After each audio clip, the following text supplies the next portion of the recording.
Scott Pilgrim vs. the World is a difficult movie to put a label on. It's part love story, it's part comedy. So this is a date, eh? Did I say date? Slip the tongue. Tongue. Part musical, and part action movie. It looks like a comic book, a video game, and a rock concert combined. We're here in my apartment, which, like Scott's, is kind of messy, and most of the furniture belongs to my roommate.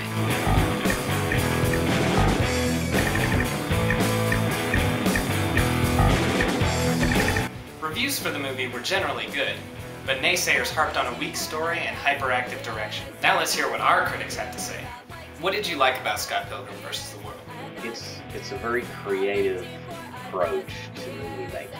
I thought it was very clever, an interesting adaptation of the comic book idea. Well directed, well conceived, and kind of fun story. The story was very cute, dramatic, and exciting. What didn't you like about Scott Pilgrim? I got kind of confused. Like, it jumped around, and it took me a while to figure out what was going on. In the beginning, it did jump around a lot, where he was dreaming and then he wasn't dreaming, and couldn't tell if he was dreaming, but I think that towards the middle it stopped jumping around as frequently, and it got a lot easier to follow. What filmmaking elements worked for the film? Well, the continuity of the video game approach when he was fighting the 7 equal X's was what tied for me the story all together.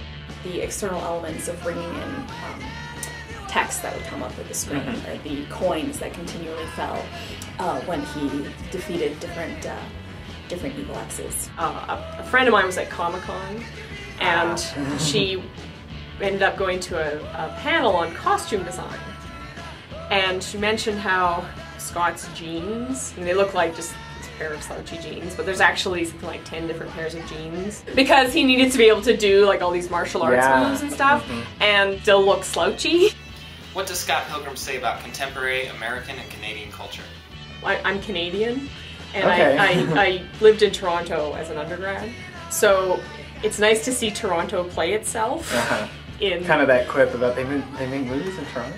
I found it refreshing and interesting to have Toronto presented as Toronto. And also, I mean, there are things about the culture of that city that were made explicit in the movie that I found interesting, because often, again, Toronto is treated as this kind of generic city of North America. The interesting thing about the video game culture is that it's very Japanese. You know, it's actually kind of surprising to me, especially like the Nintendo things that were adapted and parodied in the movie are all very Japanese. It's surprising that they gained so much traction early on in American culture, right?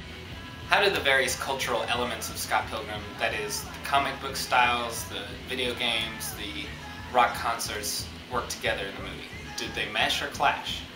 So I think part of it is pulling from the comic book genre of the movie, where the characters are a little edgier, but then I think, again, crossing into these other, playing with the video games, where they're actually enacting the video games, not just, I liked the crossover of early on when he and the young girl who were dating was playing the Dance Dance Revolution. I thought set up nicely how that ended up expanding from something you do as a game that you play to something that they're actually doing in the world and enacting, so the video game has come to life. Well, one thing about this film is that it's made at a time when the term scholars are using is convergence. Sort of a time when cultural material gets delivered on multiple platforms simultaneously. And so the sort of traditional distinctions that we use between different media, different art forms, they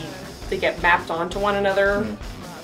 I mean, I think the film is just emblematic of that kind of larger changes that are going on. It seems that the variety of Scott Pilgrim makes it enjoyable to people of all ages. There does seem to be a generational divide, but even older generations can enjoy the movie for its energy, wit, and originality. So now that you've heard what our critics have to say, what do you think about a Josh Pilgrim movie?